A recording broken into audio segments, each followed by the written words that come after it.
अस्सलाम वालेकुम। आज पता है क्या हुआ है, घर में कुछ खाने को था नहीं तो मैंने सोचा कि ब्रेड भी पड़े हैं, आलू भी पड़े हैं, तो क्यों ना कोई स्नैक्स बना दिया जाए।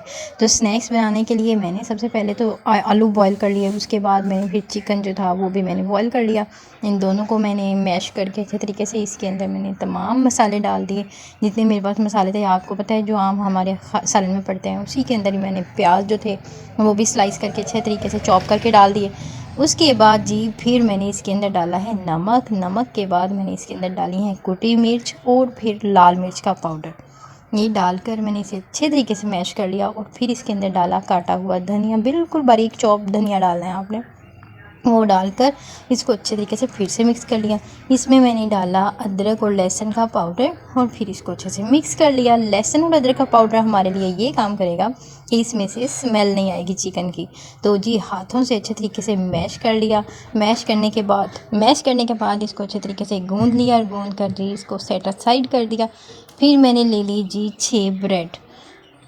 6 से 8 ब्रेड भी हो सकते हैं, 10 भी हो सकते हैं, जितने आपको चाहिए उतने आप बना सकते हैं। तो उसको मैंने कोई भी आप किसी भी बोतल का ढक्कन ले लें जो इजीली अवेलेबल हो, या फिर गोल सा जो है आपके पास कोई भी शेप पड़ी हो तो उससे आप इसको अच्छे तरीके से गोल कर सकते हैं, काट सकते हैं। जैसे मैंने इस बोतल कैप से कर लिया राउंड शेप, मैंने इसको ब्रेड को काट लिया और इसी साइज़ की मैंने आलू और चिकन का जो था बैटर वो मैंने निकाल के अपने हाथों से गोल गोल टिक्की बना ली। और उसके ऊपर मैंने बिल्कुल एक परफेक्ट साइज़ का जो है इसके ऊपर रख कर उसे अच्छे तरीके से आपने गोल करना है ताकि ये कहीं से भी साइडों से बाहर ना निकले। दूसरा ब्रेड का स्लाइस इसके ऊपर रखा, दोनों को एक दूसरे से मैच किया और मैंने ये इस तरह से 4 अपने आलू के स्नैक्स बना लिए ब्रेड के साथ।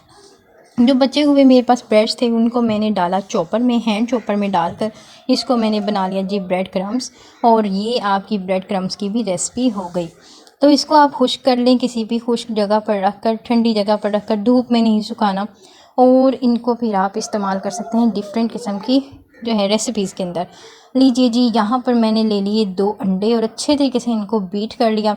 बीट करने के बाद मैंने इसको डाला जी ब्रेड वाले रोल्स को मैंने डाला पहले अंडे में, अंडे से निकाल के मैंने इसको थोड़ा सा डिप किया ब्रेड क्रम्स के अंदर और उसके बाद मैंने फिर से इसको डाल दिया अंडे में। और फिर थोड़ा सा बिल्कुल मामूली सा ऑयल लेके तवे के ऊपर आपने इसको दोनों साइडों से सेक लेना है और फिर साइडों से भी सेक लेना है गोल गोल घुमाकर, जैसे कि आप इस वीडियो में देख सकते हैं। तो लीजिए जी यहाँ पर मेरी दोनों साइडें सीख गई हैं। अब मैं इसे राउंड राउंड घुमाकर इसे सारी साइडों से मैंने अच्छे तरीके से फिर से इसे सेक लिया। सेकने के बाद मैंने देखें ऑयल दोबारा यूज़ नहीं किया, उसी ऑयल के अंदर मैंने सारे जो हैं हेल्दी किस्म के स्नैक्स बना लिए हैं। लीजिए जी हमारे ब्रेड के रोल्स, ब्रेड के हमारे पास पैटीज़, आप इसको कह सकते हैं आलू के पैटीज़ या फिर आप स्नैक्स भी कह सकते हैं। ये जी तैयार हैं, खाएं पिएं मज़े करें। अगर आपको मेरी वीडियोस पसंद आती हैं तो लाइक करना बिल्कुल मत भूलिएगा और सब्सक्राइब करना भी मत भूलिएगा। मिलते हैं इसी तरह की किसी और हेल्दी और बड़ी मज़ेदार सी रेसिपी के साथ नेक्स्ट वीडियो में। तब तक अपना ख्याल रखिएगा और मुझे भी दुआओं में याद रखिएगा। Thanks for watching. अल्लाह हाफिज़।